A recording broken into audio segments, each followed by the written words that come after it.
नमस्ते। बस्नु बस्नु बस्नु न, के काम ल्याउ पाल्नु भयो? म यहाँ नातिको जन्मदाता बनाउन आएको। ए भइहाल्छ नि। ल बाबु कति वर्ष भयो? यसो हेर्दाखेरि भर्खर 1 वर्ष पुग्यो। ए ल ल ल 2 वर्ष जति देखिन्छ तपाईँको नाति। ल दिनुहोस् उहाँको त्यो बाबुको आमाको नाम त चाहियो। त्यहाँ छवटा त्यसरी। ल सचिवज्यू यसो हेरिदिनु पऱ्यो उहाँको।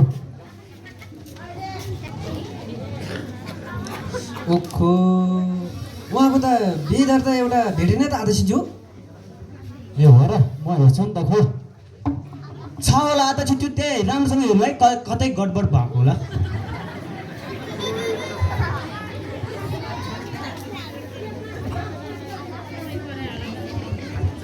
ओहो ल यो बाबुको तपाईँको छोराको र बुहारीको यहाँ नागरिकता चाहिँ देख्यो र तपाईँको छोरा र बुहारीको चाहिँ विवाह दर्ता भेटिएन, देखिएन। अब विवाह दर्ता त छैन एउटा आदर्शज्यू, हेर्नु अब कसरी बनाउने छैन नि, अलि मिलाइदिनु न है। होइन हजुर, यो जन्मदर्ता जस्तो कुरामा मिलाएर मिलाउने कुरो हुँदैन नि त। यहाँ त यो बाबुको आमा र बाउको विवाह दर्ताको प्रमाणपत्र चाहिन्छ। अहिले त विवाह दर्ताको प्रमाणपत्र बिना अहिले जन्मदर्ता बनाउन मिल्दैन। यो बाबुको बाउ आमाको नामको यो कहाँबाट आयो भन्ने कुरा प्रमाण चाहियो नि त।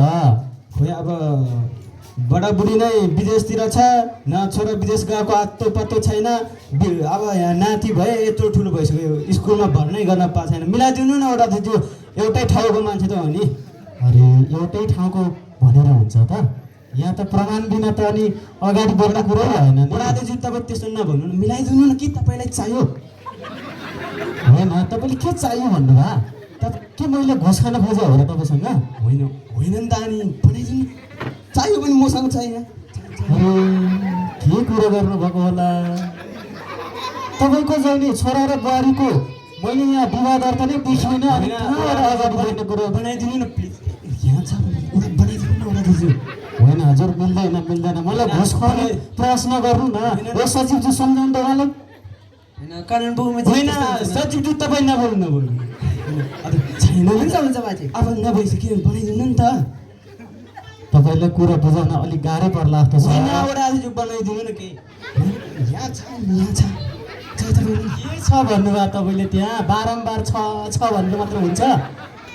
मैले तपाईँको त्यहाँ खल्तीमा छ होला भनेर हुँदैन भनेको हो र? बनाइदिनु न, बनाइदिनु। मिल्दैन हजुर, तपाईँ कस्तो कुरा बोल्नुभएको तपाईँ आदर्शज्यू।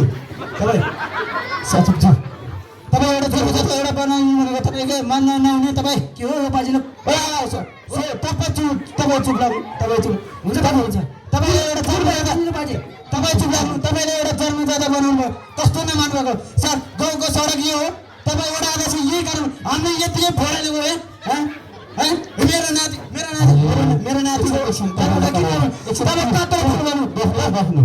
चुप लाग्नु। सचिव तपाईँ मेरो तपाईँ ठिक छ, तपाईँ ठुलो बोल्नु भयो। हामी नै भोराएर जनताहरू यस्तो छैन। तपाईँ के गर्नुभयो? न सडकमा राम्रो, न सडक राम्रो, न हिँड्ने बाटो राम्रो। तपाईँले के गर्नुभयो आदर्श? ठिक छ, मेरो नातिलाई अरू कहीँ ठाउँमा तपाईँ ठिक छ आउनु नाति आऊ बाजे ल।